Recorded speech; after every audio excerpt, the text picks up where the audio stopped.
Hello, this is Stephanie Hines talking about the Organizational Culture and Change Project, Part 3.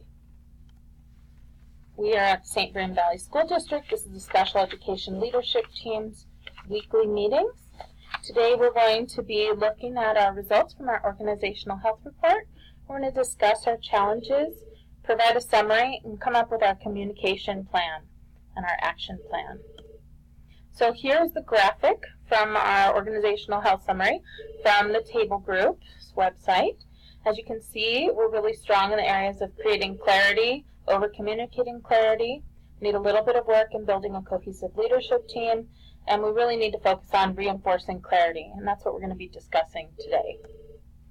So in the area of reinforcing clarity, we need to do better at using tools and systems to help us be more focused on what we want to do, hiring people who are a cultural fit, giving feedback more often, focusing our meetings, following procedures when employees are not performing as we expect them to, and also recognizing those who really show excellence in what they do so that it can be replicated across the district.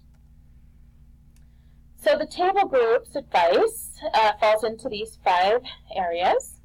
For hiring, they recommend not just looking at their experience, but also looking at the behaviors and if they are a cultural fit.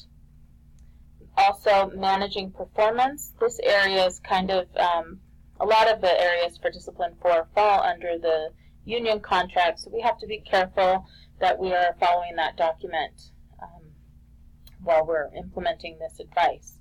So performance is evaluated, but we can also do more frequent feedback, more informal observations. Organizing our meetings so that they are more focused will help us reach these goals, and rewarding those who are doing a good job and just really recognizing people will help us. And then also the Table Group recommends dismissing those who are not performing as expected. And again, we need to be careful that we are following the union contract on that. So he talks about 4 types of meetings. Here you see a review.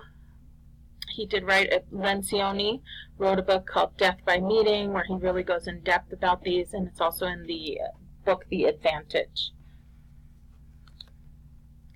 So as we stop and clarify at the end of this meeting, we discussed the reinforcing clarity and how it's important and the ways that we can do that.